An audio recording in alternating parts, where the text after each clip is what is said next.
be told.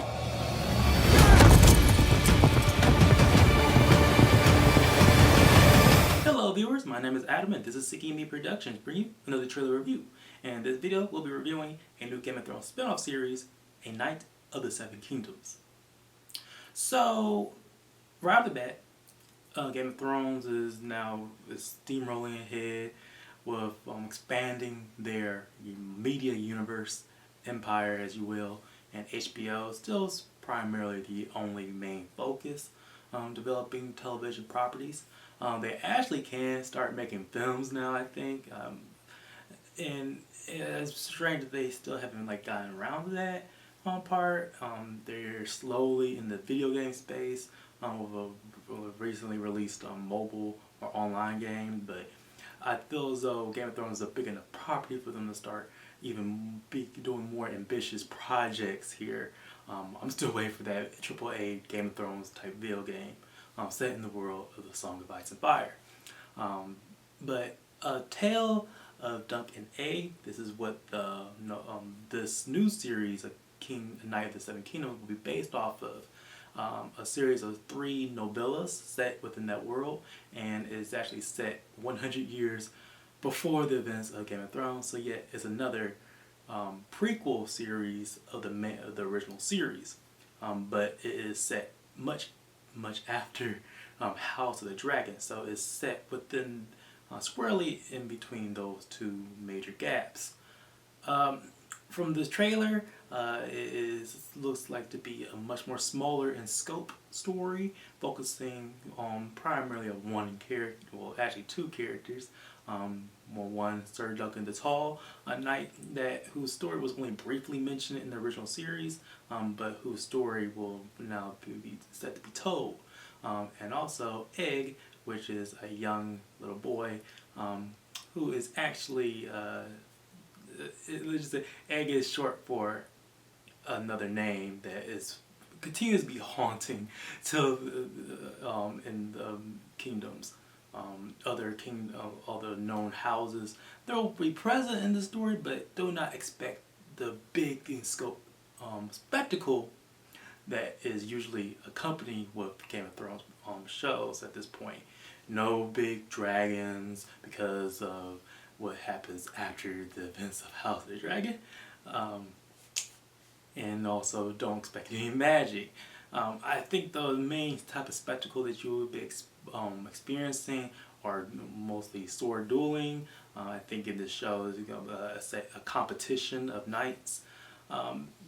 Even the set in these 3 novellas, I feel as though that it's going to be some type of battle at the end. If it gets to that point, there's only the first season. From what I know, only 6 episodes because the novellas are much shorter than what was already told in the original 5 novels of Game of Thrones, and of course the one Fire and Blood that House of Dragon is based off of. But I feel as though at its core, it looks like yet another lone wolf and cub story.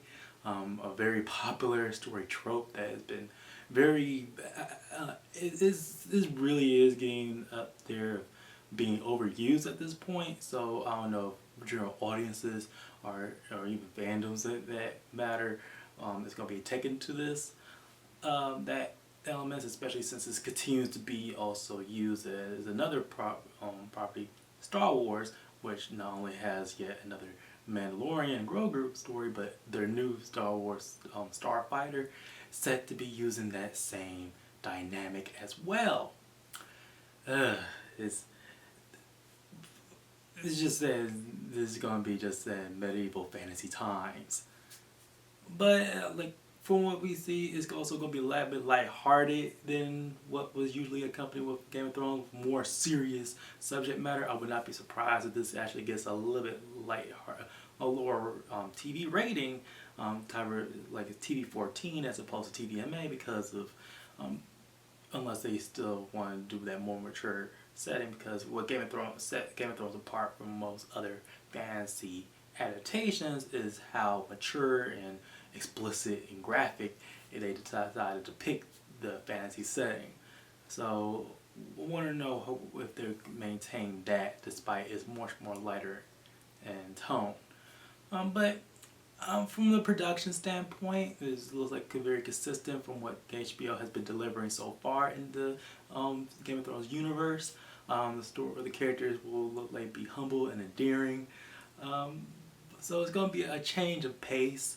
It's set for January, so the start of next 2026. It was originally supposed to be in 2025, but it looks like HBO is going to be already handled.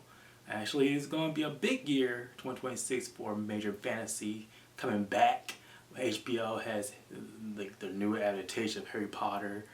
They also have another House of the Dragon to look forward to, season 3, which is going to be even a bigger season, hopefully, than what they did for last season, too. But for them to be even more experimenting with producing more than one Game of Thrones adaptation at a time, is going to be something that we'll be looking at, we'll be paying attention to, if how well HBO or Warner Brothers, for that matter, to maintain that bandwidth of media content, especially with also DC with Lanterns coming out as well in 2026. So HBO, they got their hands full next year.